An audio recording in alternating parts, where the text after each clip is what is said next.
Hey, this is Ben with Feud Rewind with a quick word from our first unofficial sponsor. Water. You need some. I need some. We all need some. We're made of it. Guess what? It comes in a bunch of different varieties. Hot, cold, frozen. You can get it flavored. You can get it plain. With bubbles, no bubbles, out of your tap, out of a bottle, out of a box. The possibilities are endless. Regardless, you need some. Before we get started, go get a glass. I'm going to get one too. We'll meet back here and start the show. Thank you so much. Water.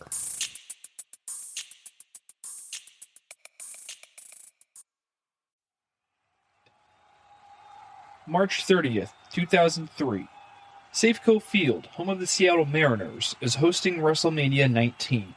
The penultimate match on our card for the evening is a straight-up wrestling match between The Rock and Stone Cold Steve Austin. Two of the pillars of the WWE are trading fists back and forth in front of 54,000 roaring fans. The end of our trilogy of WrestleMania bouts between these two icons is hopefully never going to end, but more importantly, how the hell did we get here? Crack open a nice cold Steve Weiser as we go down Know Your Role Boulevard to roll this one back with a rewind.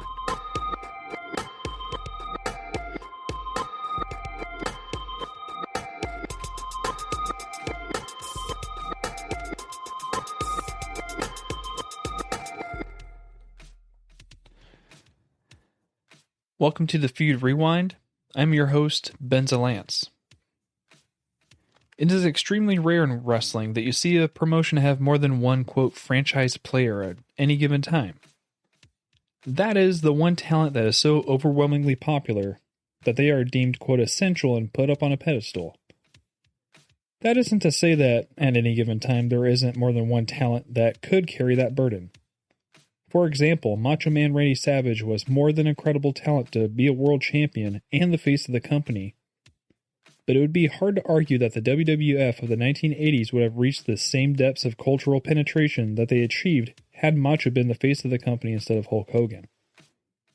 During the middle part of the 1990s, it could be argued that Shawn Michaels was going to be that thoroughbred that was going to lead the company into the coming new century.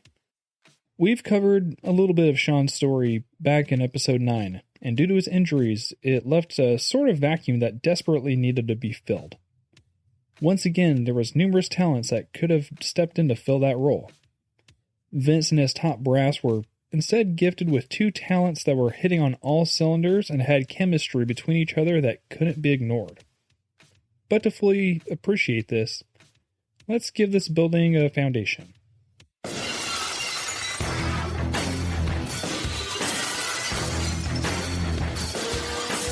Our episode starts really with the birth of what we know as Stone Cold Steve Austin. Starting his career in 1989, it would take Austin multiple years of working various promotions before finally having enough of not being chosen for a push that the Texas Rattlesnake was unleashed. Mechanically, I think most would agree that the 1996 King of the Ring tournament saw the birth of the Bionic Redneck with his Austin 316 promo, with the rest of 1996 and the early part of 1997 saw Austin focusing on the babyface Bret the Hitman Hart. We will definitely be diving deeper into the feud between Austin and Bret that was showcased with their submission match at WrestleMania 13, a match that's extremely highly regarded and personally one of my favorite matches of all time. The match ended in one of the best examples of a double turn. The babyface Hitman holding the sharpshooter on long after the bell had been rung, turning himself heel. And the heel Austin, not tapping out, but simply having his body give out due to the excessive amount of blood loss, and also refusing assistance with being helped to the back. This helped the audience fall in love with Austin, as his brash attitude, generally being pissed off at everything and everyone, was paired with an in-ring intensity and a singular focus on being the best and the champ. The next rung on the ladder for Austin was the Intercontinental Championship, and this would incidentally have Austin face off against another Hart, this time Bret's brother Owen, who was the current IC champion. At SummerSlam 1997, Owen and Austin would face off for the IC Championship in the match that saw Owen perform a tombstone piledriver on Austin that would bruise Stone Cold's spinal cord and sideline him legitimately to the fall. Even though Austin still overcame this injury to win the match, and therefore the Intercontinental Championship, in the weeks following the pay-per-view, Vince McMahon would strip Austin of that title. In the interim, an enraged and incensed Austin would constantly interfere in the matches between Owen and Farouk for the Intercontinental Championship, one to ensure that Owen would win, and in many more to safeguard that championship would stay around Owen's waist. Austin had that focus on getting his belt back and also on revenge. Stone Cold would ultimately get his IC Championship back at Survivor Series 1997. It was right around this time that Farouk and his stablemates in the Nation of Domination decided to give Austin some receipts for his interference in Farouk's matches with Owen in the previous months for that same Intercontinental Championship. In one of these scuffles, one of the Nation members grabs the IC Championship and steals it. That Nation of Domination member is The Rock. If you smell what The Rock is cooking. The final boss we see nowadays is not the man we were seeing in 1997. Debuting in late 1996, the son of Soul Man Rocky Johnson would quickly climb the ranks and grab the Intercontinental Championship himself on February 13th, 1997, on an episode of Raw against Triple H. During this time, The Rock was still being presented as a blue-chip prospect of sorts, as he came from a huge wrestling family. I'm sure you've all seen the Bloodline family tree graphic by now, and pairing that with his undeniable charisma seemed like an easy babyface. However, the fans loathed him, and no doubt due to the perceived nepotism and the self-assured attitude that often bordered on the egotistical. It would take a return from a legitimate knee injury for The Rock to turn, lashing out back at the fans that had booed and hissed at him. Joining the Nation of Domination stable with Farouk, D'Lo, and Kama, and later Mark Henry, The Rock would see his star soon begin to rise, threatening the leadership within the nation, as Farouk, who we know as Ron Simmons, was the leader of not only the Nation stable, but also a backstage leader and mentor to The Rock as well. Following orders, it would be a backstage beatdown of Intercontinental Champion Stone Cold Steve Austin following Austin's Survivor Series 1997 win, and The Rock's stealing of that IC Championship, that our feud mechanically begins. The Rock would spend all of November 1997 declaring himself the best damn Intercontinental Champion ever, before Austin set his sights on regaining that belt. At the G Generation X In Your House pay-per-view in December, Austin did just that. We're not going to focus too much on this match, as it's essentially a 5-minute squash match, because far more important things happen the following night. On that Monday night's Raw, Austin was ordered to defend the championship against The Rock. In the ultimate act of defiance, Austin forfeits the IC Championship by yeeting it into the cold, dark river in Portland, Maine that night. Here's a cell phone. When you find the damn thing, dial my number. And here's a pager. When you dial me, tell me you found your little belt. I'll page you back, put the 316, and give you the big thumbs up. Right? You're the biggest piece of trash I ever saw. It hurts me to do this, but I really don't give a damn about you or the WWF, so I'll see your little belt later. Oh, my. No! There goes the belt!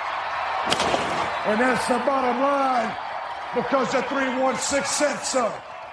You piece of trash. Let him swim out there and find the damn thing. If he's lucky, he'll find it. If he don't, maybe he'll drown. I really don't give a damn what he does. Well, Austin has done it again! This would be significant for a few different reasons. For one, it cemented Stone Cold as the ultimate anti-hero that would defy his boss on national television, a feat that anybody walking the face of the planet would love to do. Secondly, this would set up by far the biggest feud of the Attitude Era, Stone Cold versus Vince McMahon. And thirdly, this would help lay the frame for The Rock to act as Vince's proxy in more wrestling-based matches as the corporate champion, which we'll cover in a minute.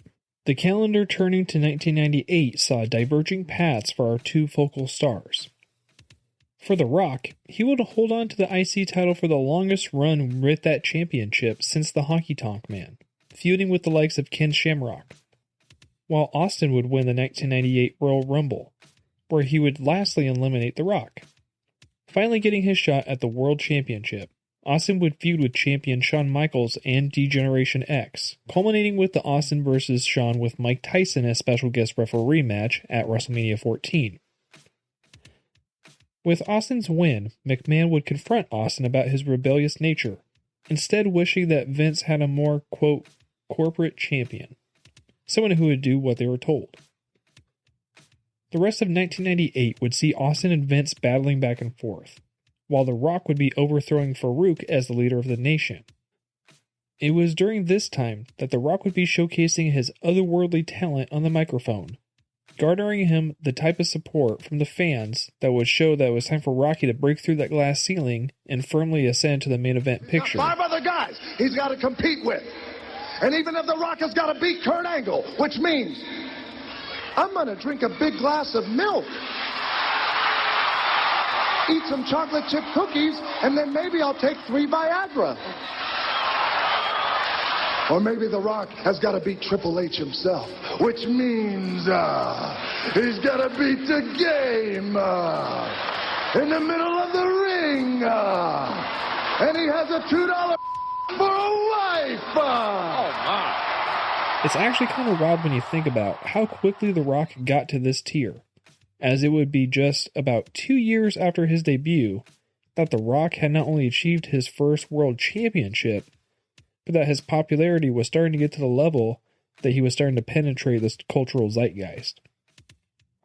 This brings us to the Breakdown in Your House pay-per-view. September 27th, 1998. WWF champion Stone Cold Steve Austin has defended his championship in a triple threat match against Kane and The Undertaker. In the end, both Kane and Taker pin Stone Cold simultaneously, so Vince vacates the belt the following night on Raw. Vince also stipulates that Austin would be the referee in the match between Taker and Kane at Judgment Day. During this match, Austin would refuse to count for either man and would attack both instead. Vince would fire Austin in kind, only for Stone Cold to be re-signed by Shane McMahon just in time for the 1998 Survivor Series. This Survivor Series featured a tournament to crown a new WWF champion, due to the results of the Undertaker and Kane match. During this time, Mankind was being used as the stooge to do Vince's heavy lifting in the ring. Austin was set to face off against Mankind in the semifinals. Shane ends up double-crossing Austin, ensuring Mankind's victory in this round. Mankind would unfortunately lose in the finals to The Rock. The Rock, however, would align himself with Vince post-win as the centerpiece of the Corporation stable, as the corporate champion, with Vince betraying Mankind, and both the father and son McMahon, as well as The Rock, effectively screwing over Stone Cold. This was a bold move by McMahon, as The Rock was by far the most charismatic talent in the Fed at the time, and the crowds erupted every single time they saw him. Turning him heel for this proved to be a brilliant move, however. The year 1999 is really where we start to get cooking. While Austin would enter into a short program with Undertaker, and The Rock would tidy up some loose ends with Mankind, the focal point going into WrestleMania season was clearly on the newfound cultural icon of Stone Cold Steve Austin and the rising superstar and corporate champion, The Rock. One of the more memorable stops along this journey is the infamous beer truck segment on Raw, which saw Stone Cold drenching the entire corporation in some frosty cold Steve Rise. Sit here and listen to you spend your little nursery rhymes about Jabroni Avenue or Know Your Role Boulevard. Jesus Christ, son, you better get your ass serious because Stone Cold Steve Austin is going to take his ass to Philadelphia, check right in to the Smackdown Hotel, roll right in to room 316, and burn that son of a to the ground. I'll tell you what, hey, Stone Cold Jabroni, you come out here and you make your idle threats like you're the great one, but obviously you're not. So The Rock says you take that truck and drive it right back down Know Your Role Boulevard. You drive it right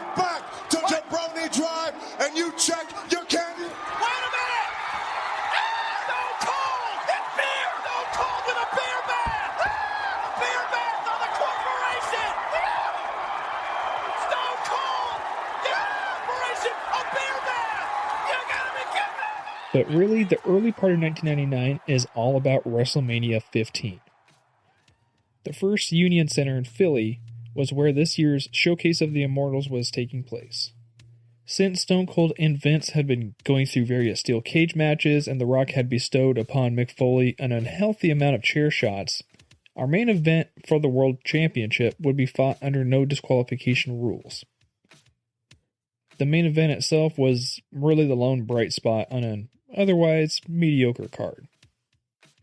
Austin and Rock tear the house down in an epic Attitude-style era brawl that went around the arena but ended the only way that it could have, with Austin defeating The Rock with a Stone Cold Stunner after dodging multiple of The Rock's finishers.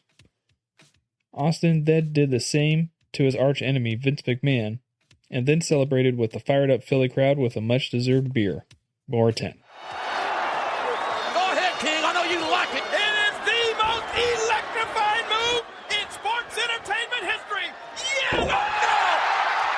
Austin, move out of the way. What? Rock going for it again. Rock get him out, Rock. Get him out. Austin with the elbows. The starter. The starter. Lovely. Austin wins. Austin wins. Austin wins.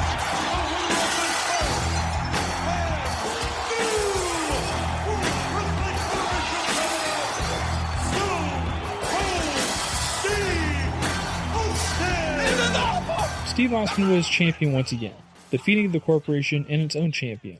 But The Rock and Vince McMahon weren't going to take defeat lying down, and begin the feud leading to Rock and Austin's rematch at Backlash 1999.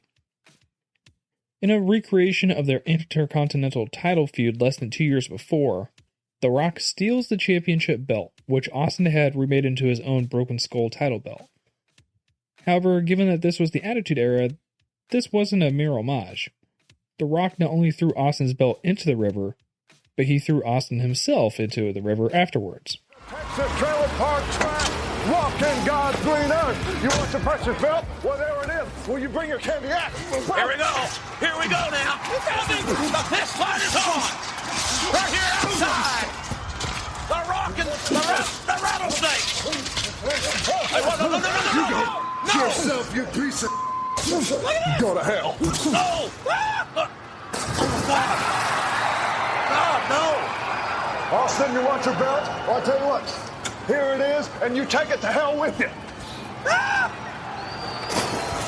The Rock appears with the belt to eulogize Austin on Monday Night Raw, but the Texas Rattlesnake crashed his own funeral to beat up the Brahma Bull. Backstage 1999 was the last pay-per-view that WWE had the, quote, "In Your House" subtitle attached to, taking place April 25th, 1999 in Providence, Rhode Island. Austin and The Rock met again at Backlash in a rematch that was debatably better than the WrestleMania 15 bout, and much more definitely crazier. Plenty of shenanigans take place, with one memorable sequence in particular. While outside the ring, Austin tries to put Rock through the Spanish announcer's table, but this is reversed into a rock bottom through the announce desk. Rock then steals the Spanish headset and insults one of the Spanish announcers for good measure, and Austin as well. Rock also takes a camera from the production crew and stands on the remaining table above Austin, pointing the camera over him to mock him. After this, he shows the crowd, declaring himself to be their champion, but as he turns the camera back around, he's confronted by those classic middle fingers. Austin then delivers a Stone Cold Stunner to Rocky through the last remaining table. The match ended much like the last, with Steve Austin vanquishing The Rock with a Stone Cold Stunner to retain the championship.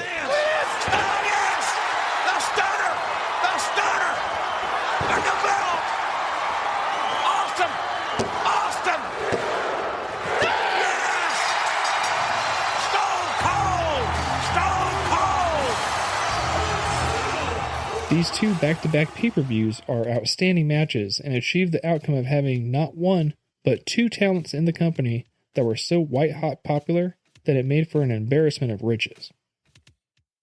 After Backlash, The Rock would be fired from the corporation due to not being able to regain the championship, not only turning him babyface, but also shooting him to the Austin-esque level where he was deservingly could be the face of the company.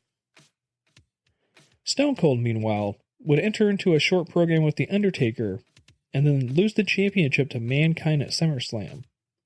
By the time the fall comes around, Austin's history of back and neck issues were finally catching up to him. So he was ran over by a car so he could undergo treatment and recoup. Austin outside here in the parking area. Parking garage looking for Triple H. Yeah, come here, you little bastard.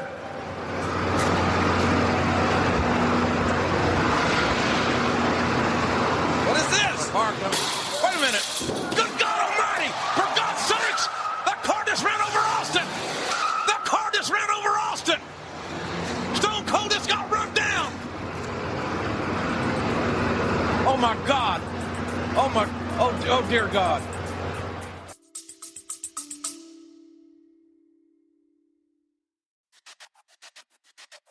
Hey there, this is Benzo with Feud Rewind, coming at you with a quick word from our second unofficial sponsor, the sun. That's right. Summertime is here, and the living, if your living is like mine, is extremely difficult. But what's not difficult is popping in your earbuds, putting on those headphones, using a little Bluetooth speaker, and going out into the sun while you listen to this podcast. You and me, let's go get some vitamin D while we enjoy the sun. Thank you, sun. Now back to the show.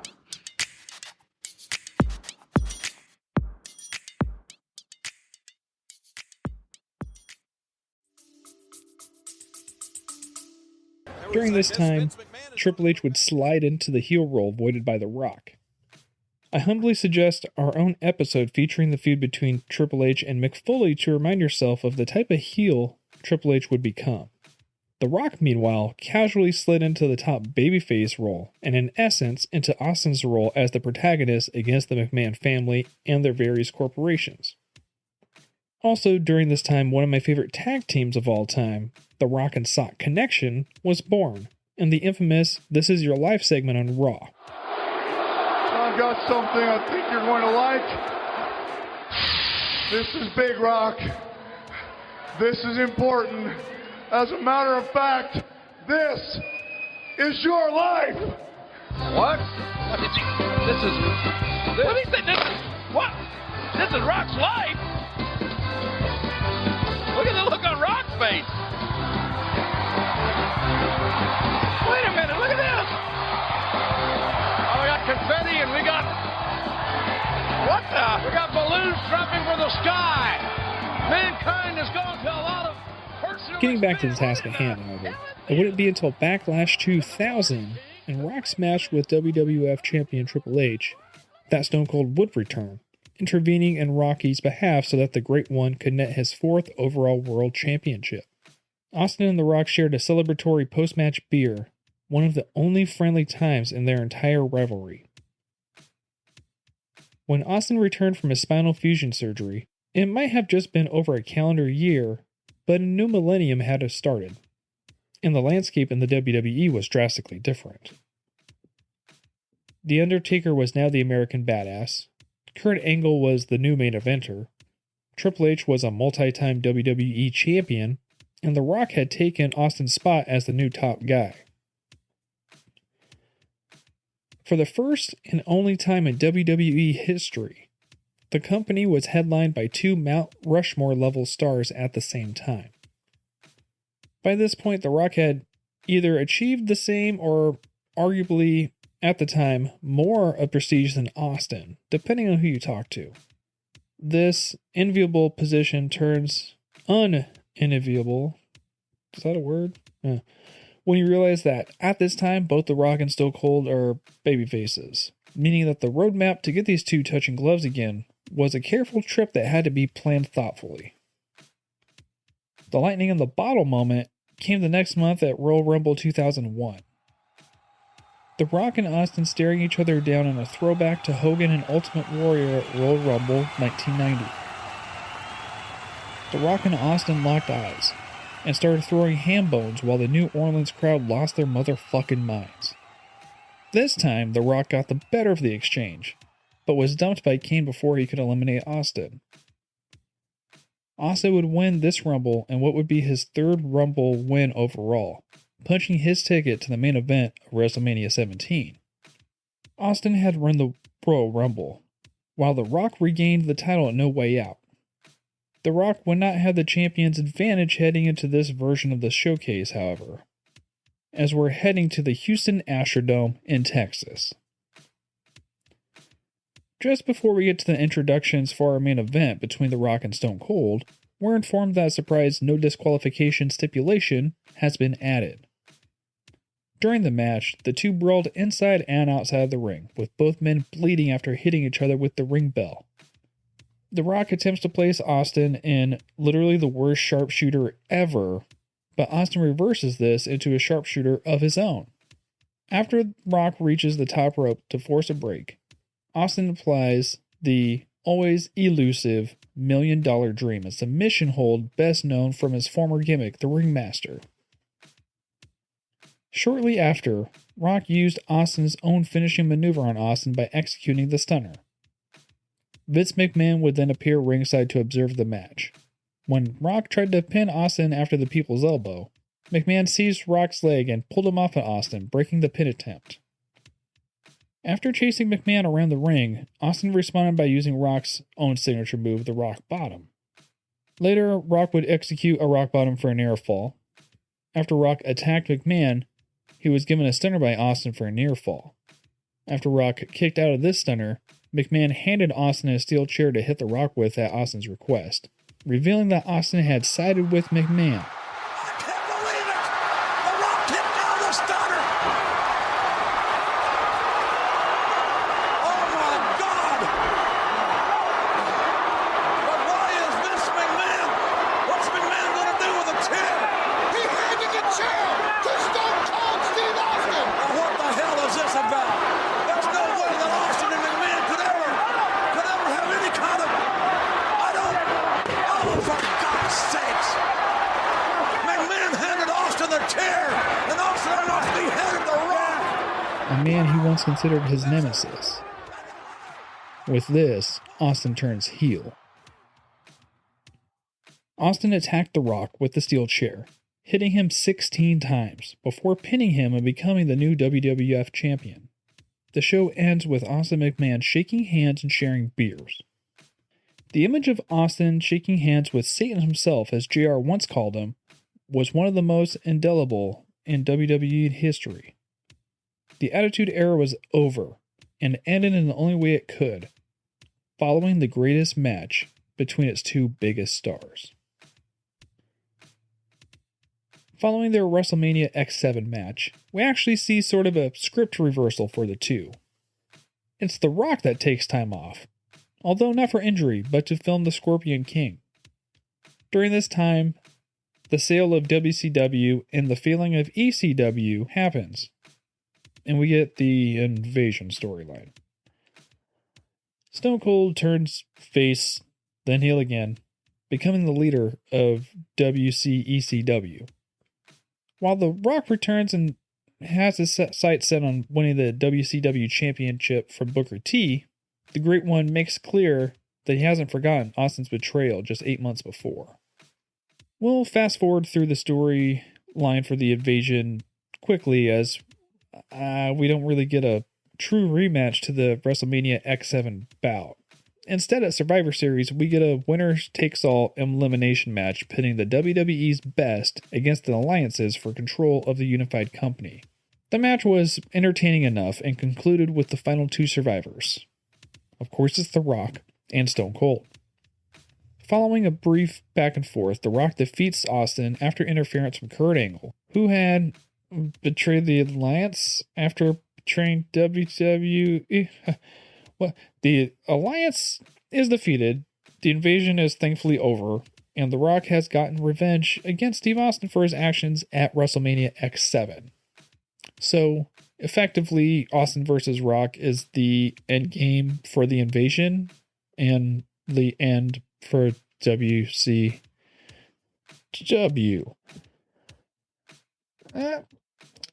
Yeah. Despite having arguably the best roster in the history of pro wrestling, the WWE in 2002 was a creative mess. Triple H was back from injury as the de facto top face, but was losing fan enthusiasm by the week. Chris Jericho was a lame duck, undisputed champion of sort. Few people took him seriously besides me. And The Rock and Steve Austin were both still mega over as baby faces, but didn't really have a direction. In this boiling stew came the NWO, who were failing to connect as a main event level heel faction, as the fans really just wanted to cheer Hulk Hogan. Between these factors, The Rock still attempting to start his Hollywood career, Austin's own injuries and creative differences with management, and that classic OVW class of 2002 that saw the debuts of John Cena, Randy Orton, Batista, and the rise of Brock Lesnar to main event status, a lot of our feud during this time gets a little bit lost in the sauce. However, we should really see this entire era culminate at WrestleMania 19. The setup itself is simple. The Rock returns and has declared that he's done it all in WWE, except defeat Stone Cold at WrestleMania. Incensed that the WWE Universe had voted Stone Cold as the superstar of the decade, The Rock wanted one final shot at the Texas Rattlesnake. So, here we are. March 30th, 2003. Safeco Field, Seattle, Washington.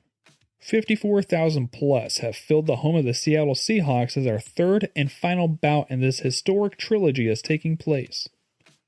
This isn't for a championship. This isn't to settle a feud, really. Throughout this whole story, the entirety of these two men's beef with one another is to see who gets to be at the top.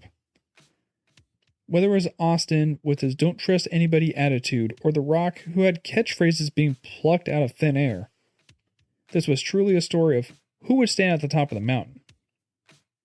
Our match begins with Austin and Rock brawling in the ring, ending up at the outside. Throughout the match, The Rock is trying to work over Austin's leg, which includes applying, once again, the worst looking sharpshooter of all time on Austin. The Rock then begins to constantly taunt Austin, as he puts on his vest and imitates his taunts and mannerisms, which lead both to use their finishers on each other for unsuccessful pin attempts. Austin performs the Stone Cold Stunner on The Rock for a near fall, much to Austin's dismay.